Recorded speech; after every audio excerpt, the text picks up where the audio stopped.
আসসালামু আলাইকুম রহমতুল্লাহ। আমরা যারা দুনিয়াতে বসবাস করি, কম বেশি আমাদের সবারই কিছু না কিছু গুনাহ অবশ্যই আছে। এই দুনিয়ার মধ্যে শুধু তাদেরই গুনাহ ছিল না যারা নবী এবং রাসূল। নবী রাসূল বাদ দিয়ে এই দুনিয়ার প্রত্যেকটা মানুষই গুনাহগার।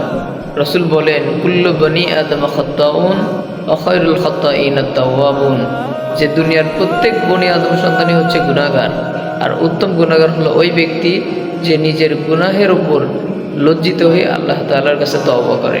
তো ভাই, এই যে আমরা গুনাহগুলো যে করি, এই গুনাহগুলো আল্লাহ তাআলার কাছ থেকে আমরা কিভাবে মাফ করব? এর জন্য উত্তম পন্থা হলো তওবা করা, ইস্তেগফার করা। তো একটা দোয়া আছে এমন, যে দোয়াটা পড়লে যদি পাহাড় পরিমাণও যদি আমরা গুনাহ করে থাকি, এই দোয়ার বিনিময়ে আল্লাহ পাক ওই সমস্ত গুনাহ খাতা মাফ করে দিবেন। তো সেই দোয়াটা হচ্ছে সাইয়্যিদুল ইস্তেগফার। আমরা অনেকে আছি, আমরা মনে করি শুধু আস্তাগফিরুল্লাহ বলাটার নামই হচ্ছে ইস্তেগফার। এটা সম্পূর্ণ একটা ভুল ধারণা।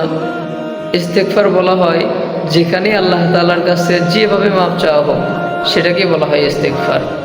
তো যত রকমের ইস্তেগফার আছে, এর মধ্যে সবচাইতে উত্তম ইস্তেগফার হচ্ছে সাইয়্যিদুল ইস্তেগফার, যাকে সমস্ত ইস্তেগফারের সর্দার বলা হয়।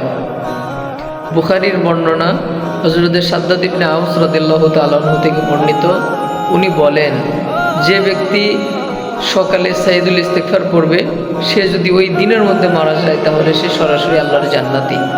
আর যে ব্যক্তি রাতে পড়বে, ওই রাত থেকে নিয়ে সকাল হওয়ার আগ পর্যন্ত এর মধ্যে যদি সে মারা যায় তাহলে সেও সরাসরি জান্নাতি। সুবহানাল্লাহ! তাহলে কত ফজিলতপূর্ণ একটা ইস্তেগফার। তাহলে এই ইস্তেগফারটা আমি পড়ি, আপনারা আমার এই ভিডিও থেকে মুখস্থ করে নেবেন এবং অন্যকে শেখানোর জন্য শেয়ার করবেন। তো চলেন শুরু করি ইনশাআল্লাহ। আল্লাহুম্মা আনতা রাব্বি লা ইলাহা ইল্লা আনতা খালাকতানি ওয়া আনা আবদুকা ওয়া আনা আলা আহদিকা ওয়া ওয়া'দিকা মাস্তাতা'তু আউযু বিকা মিন শাররি মা সানা'তু আবু'ু লাকা বিনি'মাতিকা আলাইয়া ওয়া আবু'ু বিযামবি ফাগফির লি ফাইন্নাহু লা ইয়াগফিরু যুনুবা ইল্লা আনতা। এতটুকুই হচ্ছে সাইয়্যিদুল ইস্তেগফার।